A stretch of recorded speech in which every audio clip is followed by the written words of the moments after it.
Next, sensor selection. Sensor selection कैसे करते हैं? अब देखिए, जो भी एप्लीकेशन है, डिफरेंट एप्लीकेशन के लिए, डिफरेंट टाइप के एप्लीकेशंस के लिए डिफरेंट टाइप के सेंसर्स यूज होते हैं। और जब भी आप किसी एप्लीकेशन की बात करते हैं तो आप एक प्रॉपर सेंसर को सिलेक्ट करते हैं। मैं आपको एक एग्जांपल लेके चलता हूं, उस एग्जांपल के बाद फिर हम आगे बढ़ेंगे। ठीक है, जैसे यदि आप गोल्ड लेने जाते हैं तो वहां एक पर्टिकुलर वेइंग बैलेंस आप यूज करते हैं। क्या गोल्ड, सेम गोल्ड को यदि आपने 10 ग्राम गोल्ड लिया है या कुछ भी लिया है, क्या आप ये प्रेफर करोगे कि उस गोल्ड को जाके वहां आप उसको वे करो, उसको उसकी वेट मेजरमेंट करो, जहां पर ग्रेन मार्केट के अंदर 100 kg की जो ग्रेन बैग्स हैं वो वेट किए जाते हैं? क्या आप ये चाहोगे? देखिए, जहां आप गोल्ड के वेट की मेजरमेंट कर रहे हो, वो वेइंग बैलेंस, और जहां आप 100 kg के जो बैग्स हैं, ग्रेन बैग्स हैं, उनकी मेजरमेंट की जा रही है, तो है तो दोनों वेइंग बैलेंस। क्या डिफरेंस है फिर? पहला इसमें चीज आती है सेंसिटिविटी, कि जो आप गोल्ड जहां मेजर कर रहे हो उसकी सेंसिटिविटी अलग है, और जो जहां आप 100 kg के जो बैग्स हैं, ग्रेन बैग्स हैं, वो उनका वेट मेजर कर रहे हो, उनकी सेंसिटिविटी अलग है। सेंसिटिविटी क्या होता है? मिनिमम वैल्यू जिसको वो आप ये तो डेफिनेशन अलग चीज़ है, ये आगे हम कर्व भी देखेंगे, इसका सेंसिटिविटी कर्व्स भी देखेंगे। लेकिन अभी तो आप ये समझ लो कि मिनिमम वैल्यू जो किसी भी सेंसर से को सेंसर जिसको कोई भी पर्टिकुलर सेंसर जिसको सेंस कर सकता है, मिनिमम वैल्यू जिसको सेंस किया जा सकता है, जिसको कोई भी सेंसर सेंस कर सकता है। आप अपने ईयर्स की बात करते हैं, आपके ईयर्स की बात करते हैं, कम से कम कितनी तेज आवाज बोली जाए कि आपके ईयर्स को सुन जाए, वो आपकी ईयर की सेंसिटिविटी है। अब ईयर की सेंसिटिविटी आपने देखा होगा, जो बुजुर्ग लोग होते हैं उनकी ईयर्स की सेंसिटिविटी कम हो जाती है। आप ध्यान दिया होगा आपने, क्योंकि उनको आप आवाज, नॉर्मल आवाज बोलोगे तो हो सकता है ना सुने, आपको थोड़ा तेज बोलना पड़ेगा। इट मीन्स क्या होगा, एक जो छोटा बच्चा है उसकी ईयर की सेंसिटिविटी और एक जो बुजुर्ग आदमी है, जो ओल्ड पर्सन है, उनके ईयर की सेंसिटिविटी में डिफरेंस आ गया है ना। तो minimum signal required to be observed by a sensor, that is called sensitivity. एक मिनिमम सिग्नल जितना चाहिए, मिनिमम वेरिएशन जितना चाहिए जिसको वो सेंस कर सके, तो वो क्या है, उसकी सेंसिटिविटी है।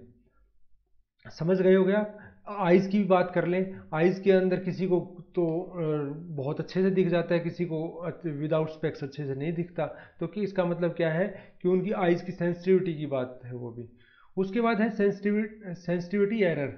आगे हम बात कर, जब मैं दिखाऊंगा कैरेक्टरिस्टिक पढ़ेंगे सेंसर्स की, तो आप ये देखिए कि कोई भी जो सेंसर्स हैं वो आइडियल स्लोप नहीं होता, उनका आइडियल उनका कर्व नहीं होता। तो आइडियल जो कर्व होता है वो क्या होता है, लीनियर होता है। लेकिन जो इनके स्लोप होते हैं, सेंसर्स के जो स्लोप होते हैं, प्रैक्टिकल सेंसर्स के जो स्लोप होते हैं, वो नॉन लीनियर होते हैं। जो नॉन लीनियरिटी के कारण सेंसिटिविटी एरर आ जाती है।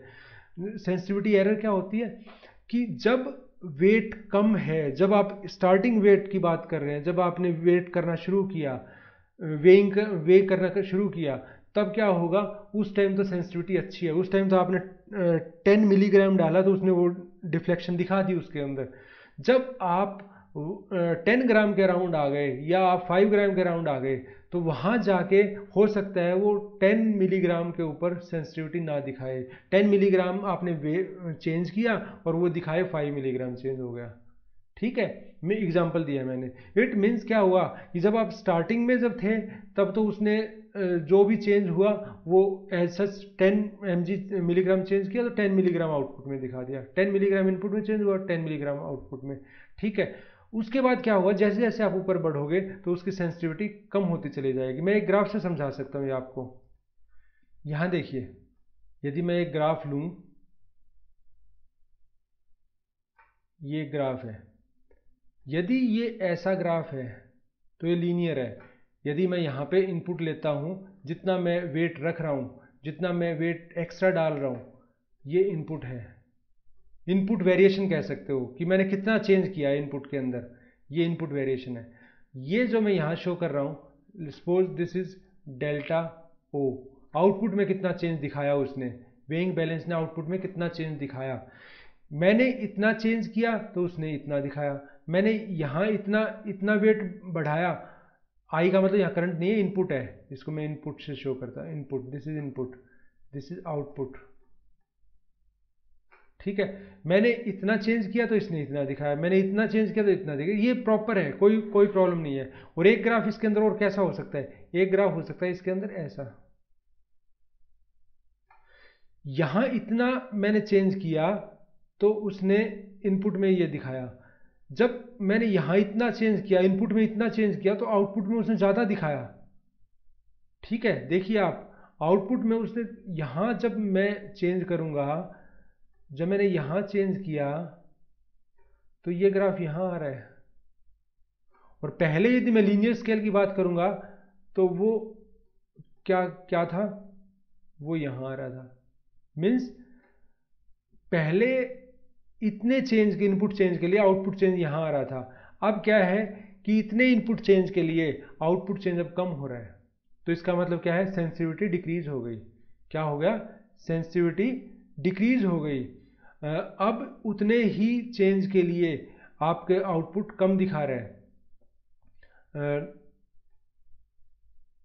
इस टाइप में भी हो सकता है ये, ठीक है। ये ग्राफ कैसे भी हो सकते हैं, ये नॉन लीनियर ग्राफ्स हैं ये सारे, ठीक है, ये नॉन लीनियर ग्राफ्स हैं। ग्राफ ऐसा भी हो सकता है नॉन लीनियर, ये भी नॉन लीनियर है, यहां से ये आ गया, ये भी नॉन लीनियर है, ठीक है। अब इस नॉन लीनियर का मतलब क्या है कि शुरू में तो ये दिखाएगा, उसके बाद क्या है, शुरू में शो करेगा, उसके बाद क्या है कि एक टाइम ऐसा आएगा जब ये आउटपुट शो प्रॉपर नहीं करेगा, जब आप इनपुट चेंज करते जाओगे और ये आउटपुट के अंदर वेरिएशन ही नहीं शो करेगा, आउटपुट में no variation, there will be no variation in the output, ठीक है। तो ये है जो मैं नॉन लीनियरिटी बता रहा हूं। उसके बाद रेंज की बात आती है। रेंज क्या है, मिनिमम और मैक्सिमम वैल्यू जहां तक वो मेजर कर सकता है। जैसे मैं फिर उसी बात पे आता हूँ, एक गोल्ड स्मिथ के यहाँ जो वेइंग बैलेंस रखा है उसकी मैक्सिमम रेंज क्या है, और जो एक ग्रेन मार्केट के अंदर जो ग्रोसरी वाले के पास जो है वो कितना उसके अंदर मेजर कर सकते हैं, मैक्सिमम रेंज कितनी है। डायनेमिक रेंज क्या होता है, डायनेमिक रेंज मिनिमम और मैक्सिमम रेंज दोनों की रेंज का टोटल मीन्स उनके बीच की नेट जो डिफरेंस है वो इसको शो करता है कि वो कितना मेजर कर सकता है कोई भी सेंसर। तो सेंसर की, हर एक सेंसर की अपनी एक सेंसिटिविटी होती है, वो अब आपके ऊपर डिपेंड करता है कि आप कौन सा एप्लीकेशन के लिए उसको यूज़ करना चाहते हैं। जो भी एप्लीकेशन आपने स्पेसिफाई कर ली कि भाई मुझे इस एप्लीकेशन के लिए चाहिए, तो आप उस एप्लीकेशन के अकॉर्डिंग अपना सेंसर सेलेक्ट करोगे। उसके बाद है प्रिसीजन। प्रिसीजन क्या होता है, डिग्री ऑफ रिप्रोड्यूसिबिलिटी। मीन्स जब आप कोई मेजरमेंट कर रहे हो तो वो मेजरमेंट क्या है कि सेंसर ने उसको इलेक्ट्रिकल सिग्नल में कन्वर्ट कर दिया। अब इलेक्ट्रिकल सिग्नल उसको डिस्प्ले के ऊपर लेके जाता है, जब वो डिस्प्ले के ऊपर लेके जाता है वो कितना प्रेसाइजली उसको उस सिग्नल को कितना प्रेसाइजली प्रेजेंट कर पाता है। या जब सेंसर ने सेंस प्रॉपरली कर लिया, प्रॉपर करने के बाद जब वो सिग्नल कन्वर्ट होता है, जब वो इलेक्ट्रिकल सिग्नल में कन्वर्ट होता है, क्या वो प्रॉपरली कन्वर्ट हुआ है, सेंसर की तो सेंसिटिविटी अच्छी है, उसने तो सेंस कर लिया, थोड़ा चेंज आया तो सेंस कर लिया, लेकिन क्या उसके रिस्पेक्ट में उतना ही इलेक्ट्रिकल सिग्नल में भी चेंज हुआ है क्या, तो वो क्या हो बताता है, प्रिसीजन बताता है। उसके बाद आता है रिजोल्यूशन। रिजोल्यूशन क्या है कि आपने कुछ वेइंग बैलेंस देखे होंगे, जो कुछ वेइंग बैलेंस तो ऐसे होते हैं जो ये बताते हैं कि 1 kg, 1.1 kg, 1.2 kg, ठीक है, इस टाइप में बताते हैं। कुछ वेइंग बैलेंस ऐसे आते हैं जो बताएंगे 1 kg, 1.1 kg, 1.12 kg, 1.13 kg, 1.14 kg, ठीक है। इसका मतलब क्या है, पहले वाले की रिजोल्यूशन कम है, दूसरे वाले की रिजोल्यूशन ज़्यादा है, ठीक है। तो ये रिजोल्यूशन है। Smallest detectable incremental change of the input parameter that can be detected by the output signal. उसके बाद क्या है एक्यूरेसी। एक्यूरेसी क्या होता है कि कितना डिफरेंस है जो आप सिग्नल मेजर कर रहे हो उसके अंदर और जो आपको एक्चुअली दिखाया जा रहा है उसके अंदर। तो एक्चुअल वैल्यू जो मेजर्ड है प्राइमरी और गुड से सेकेंडरी स्टैंडर्ड, या indicated value at the output of the sensor, या जो इंडिकेट की जा रही है सेंसर के जो एक्चुअल वैल्यू है या जो इंडिकेट की जा रही है। ठीक है, उसको हमेशा जब भी हम कोई चीज़ बनाते हैं तो उसको स्टैंडर्ड से कंपेयर करते हैं। हमेशा जब भी हम कोई डिवाइस बनाते हैं या जब भी हम कोई चीज़ नई चीज़ प्रोड्यूस करते हैं तो हम उसको एक स्टैंडर्ड से कंपेयर करते हैं। तो स्टैंडर्ड से कंपेयर करके हमें ये पता लगेगा एक्यूरेसी कितनी है उसके अंदर। उसके बाद आता है ऑफसेट। ऑफसेट क्या है कि जब कोई चीज़ जीरो होनी चाहिए तो क्या उस टाइम वो जीरो है, नहीं है। जीरो नहीं है तो जो वैल्यू दिखा रहा है उस टाइम वो उसकी ऑफसेट है। आपने कई बार वेइंग बैलेंस देखे होंगे, वेइंग बैलेंस के ऊपर आपने कुछ नहीं रख रखा फिर भी वो 0.1 kg दिखाता है, इसका मतलब वो उसका ऑफसेट वैल्यू है। फिर क्या करते हैं, एक नल ऑफसेट करके एक स्विच होता है, बटन होता है, उसको प्रेस किया जाता है, उसके बाद क्या होगा उसको जीरो शो करने लगेगा। तो इसको ऑफसेट बोलते हैं। ज़रूरी नहीं है वो पॉजिटिव में ही हो, कई बार नेगेटिव में भी होता है। माइनस में वो ऑफसेट है, माइनस में ऑफसेट है। तो माइनस में ऑफसेट है तो क्या होगा कि अब वो ऑफसेट आपको फिर दोबारा से नल ऑफसेट करके करना पड़ेगा। ठीक, हाँ, जैसे आप मान लिया एक किसी शॉपकीपर से वेजिटेबल खरीदने जाते हैं, वहाँ आपने देखा वेइंग बैलेंस के ऊपर कुछ ऑफसेट आ रहा है। वो ऑफसेट फॉर एग्जांपल 0.1 kg है, 0.1 kg है। तो आप सोच के बताइए मुझे, यदि वो 0.1 kg ऑफसेट रहते हुए आपको वेजिटेबल 1 kg वेजिटेबल मेजर करके दे देगा तो आपको लॉस होने वाला है या प्रॉफिट होने वाला है? सोच के बताइए। इसके अंदर आपको लॉस होगा क्योंकि वो 0.1 तो ऑलरेडी था और वो 1 kg जब मेजर करेगा उसके अंदर तो वो एक्चुअल में कितना मेजर हुआ, 900 ग्राम आपको मिलेगा। और मान लिया ऑफसेट उस टाइम माइनस 0.1 किलोग्राम है तो उस केस में आपको प्रॉफिट होगा क्योंकि वो माइनस में 0.1 का मतलब 100 ग्राम पे है, माइनस 100 ग्राम पे है। तो पहले तो 100 ग्राम जब वेजिटेबल डाली जाएगी तो वो जीरो पे आएगा पहले तो, और उसके बाद फिर वो 100 kg 1000 kg मीन्स 1 kg इसके अंदर 1000 ग्राम, सॉरी 1000 ग्राम उसके अंदर और डाला जाएगा। और उस और डालने के बाद टोटल जो आपको मिलेगा वो 1 किलोग्राम एंड 100 ग्राम वेजिटेबल मिलेगी, मीन्स 1.1 किलोग्राम वेजिटेबल आपको मिलेगी। ठीक है, हाँ, ये लीनियरिटी के बारे में हम डिस्कस कर चुके हैं कुछ, कि जो एक्चुअल मेजर्ड कर्व है, एक्चुअल जो कर्व है वो लीनियर नहीं होता, समटाइम्स आइडियल कर्व नहीं होता। हिस्टेरिसिस का मीनिंग क्या है? हिस्टेरिसिस का मीनिंग क्या है? एक कई जगह पे आपको हिस्टेरिसिस समझने में आएगा, हिस्टेरिसिस सुनने में आएगा। समझाता हूँ, मैं इसको थोड़ा समझाने की कोशिश करता हूँ। जब आप एक वेइंग बैलेंस के ऊपर, यदि मान लिया हिस्टेरिसिस लॉस है उसमें, हिस्टेरिसिस की प्रॉब्लम है उसमें, जब आप एक वेइंग बैलेंस के ऊपर 100 ग्राम के कोई चीज़ रखते जा रहे हैं, 1 kg तक लेके जा रहे हैं, ठीक है, तो 100 ग्राम का रखने के बाद 100 ग्राम शो करेगा, 200 ग्राम रखने के बाद 200, 300, एक और रख दिया तो 300, फिर एक और रख दिया 400। इस टाइप में आप उसके ऊपर ब्लॉक्स रखते जा रहे हैं और वो 100 ग्राम का इंक्रीमेंट हो रहा है। यदि उसमें हिस्टेरिसिस लॉस है तो जब आप उनको उतारना शुरू करोगे वन बाई वन, तो वो जब एक उतारा एक ब्लॉक तो 900 नहीं शो करेगा, वो उससे कम शो करेगा। ठीक है, 900 वो शो नहीं करेगा। ठीक है, तो कम या ज़्यादा वो डिपेंड करता है कि हिस्टेरिसिस लॉस क्या है उसके अंदर। ये देखिए, ये यहाँ हिस्टेरिसिस आप क्लियरली देख पाते हैं, ये लोडिंग का टाइम है और ये अनलोडिंग का टाइम है। ठीक है, ये लोडिंग का टाइम है, लोडिंग का टाइम ये कर्व फॉलो करेगा। और यदि आप आइडियली देखते हैं तो अनलोडिंग के टाइम भी ये ऐसे ही फॉलो करना चाहिए, लेकिन अनलोडिंग के टाइम वो ये फॉलो करेगा। इसका मतलब क्या है, लोडिंग के टाइम हर एक जब आपने ब्लॉक रखा तो वो वैल्यू कुछ दिखा रहा था।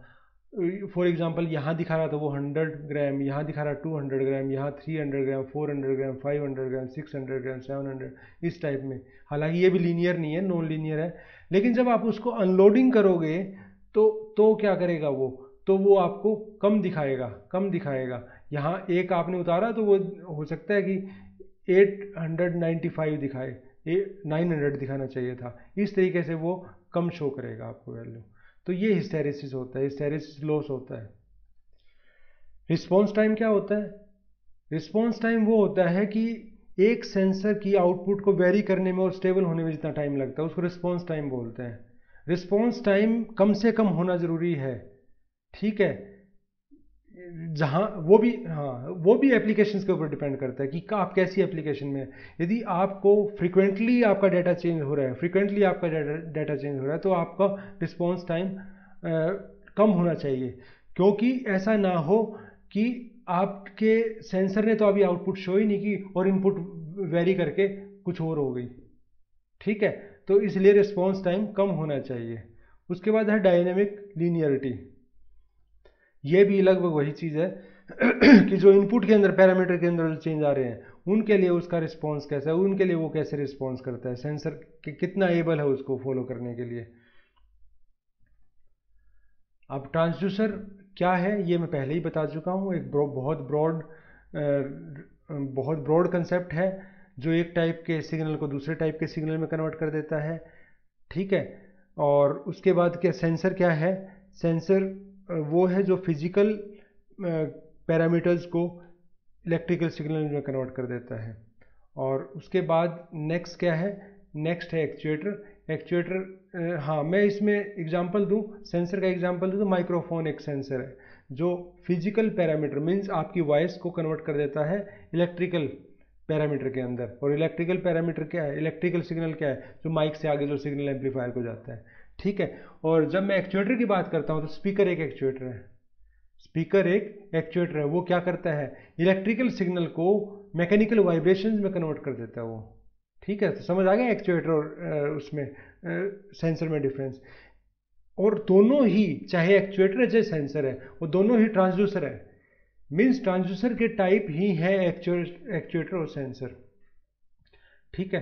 तो यहाँ ये समझ लीजिए कि जहाँ जो भी आउटपुट पर लगते हैं, जनरली आउटपुट एनवायरनमेंट के साथ जो भी डील करते हैं वो एक्चुएटर होते हैं, और इनपुट एनवायरनमेंट के साथ जो भी डील करते हैं वो क्या होते हैं? वो सेंसर्स होते हैं।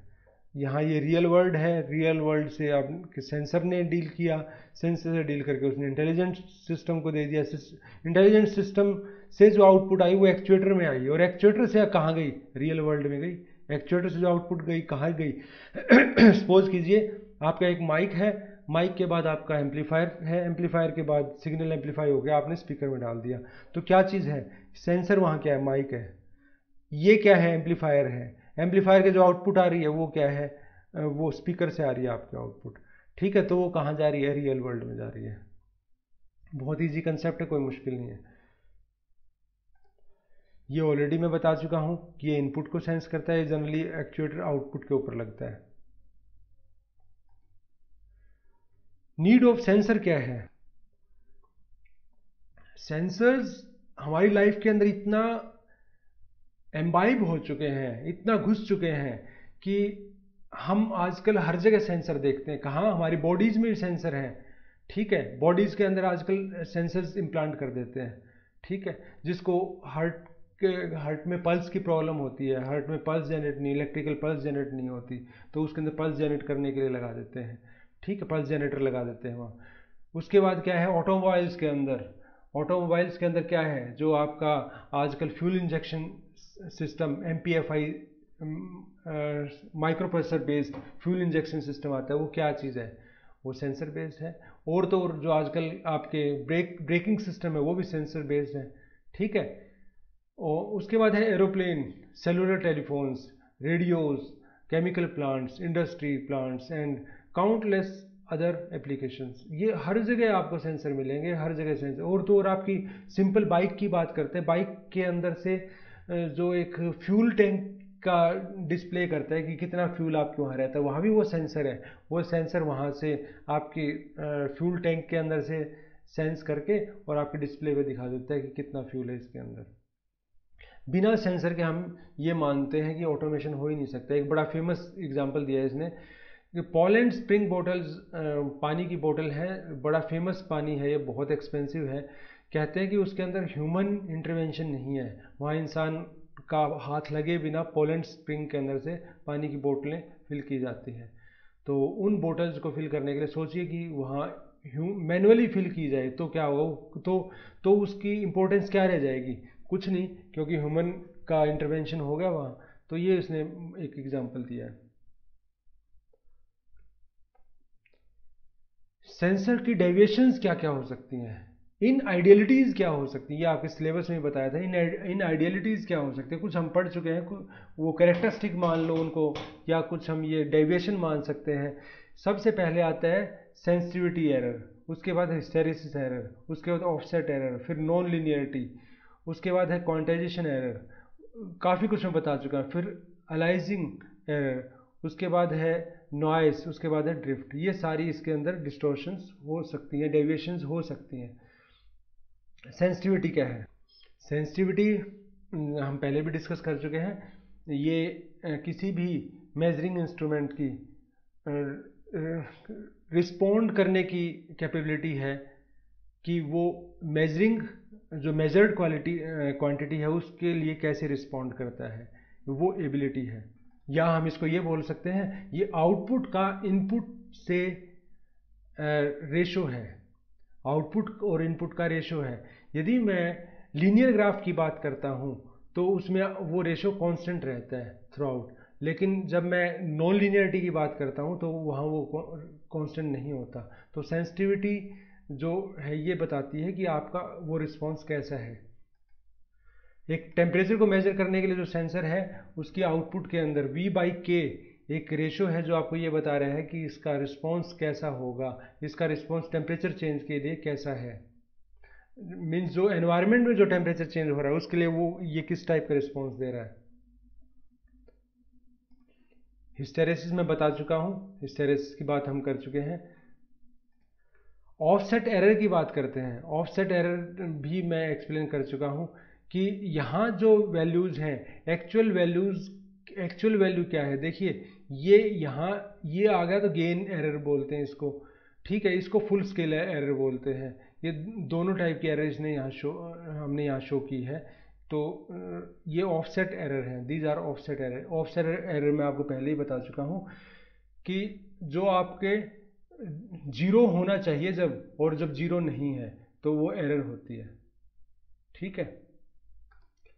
नॉन लिनियरिटी, ये ऐसा होना चाहिए था स्केल, ऐसे वेरिएशन होना चाहिए थे, ऐसे ना हो गए, इस तरीके से ऐसा हो गया, तो ये क्या है कि नॉन लिनियरिटी है, लीनियर नहीं रहा। मीन्स इनपुट के लिए रिस्पॉन्स इसका चेंज होता जा रहा है। इनपुट स्टार्टिंग में इनपुट के लिए आउटपुट जो चेंज होगा, इनपुट और आउटपुट का चेंज अलग होगा, आगे फिर जाके चेंज होता चला जाएगा इनपुट के रिस्पेक्ट में आउटपुट। और जबकि मैं रेड लाइन को देखता हूँ तो इसमें इनपुट के रिस्पेक्ट में आउटपुट हमेशा सेम रेशो से चेंज होगा। ये लीनियरिटी बहुत ज़रूरी है। क्वांटाइजेशन एरर बहुत इंपॉर्टेंट है, इसका थोड़ा सा एग्जांपल मैंने पहले भी दिया था जब मैं डीसी और एसी सिग्नल की बात कर रहा था, तो दोबारा से मैं वही बताता हूँ कि जब भी मैं किसी एनालॉग सिग्नल को डिस्क्रीट सिग्नल और फिर डिजिटल सिग्नल में कन्वर्ट करता हूँ तो मुझे कुछ ना कुछ क्वांटाइजेशन करनी पड़ती है। क्वांटाइजेशन के लिए मैंने एग्जांपल दिया था, 10 को 3 से यदि आप डिवाइड कर रहे हैं तो आंसर क्या आता है 3.3333, और आप फिर उसको क्वांटाइज करने की कोशिश करोगे, आप कहते हैं कि नहीं इसको 3.33 लिख देते हैं या 3.3 लिख देते हैं। जितना भी आप उसको छोटे लेवल पे लाने की कोशिश करोगे तो क्या है, एरर इंक्रीज होती चली जाएगी। Same way there are infinite levels in the analog signal, analog system, चाहे आप वॉइस की बात करो, चाहे आप कलर्स की बात करो, किसी भी चीज़ की बात कर लो, तो देयर आर इनफाइनाइट लेवल्स। लेकिन जब आप उन इनफाइनाइट लेवल्स को फाइनाइट लेवल पे लाने की कोशिश करोगे, तो जितने लेवल्स आपने कम किए हैं, यदि आपने लेवल बहुत ज़्यादा रखे, इनफाइनाइट नहीं रखे, इनफाइनाइट तो आप रख भी नहीं सकते, आपने बहुत ज़्यादा रखे हैं लेवल्स, तो वो एरर कम होगी।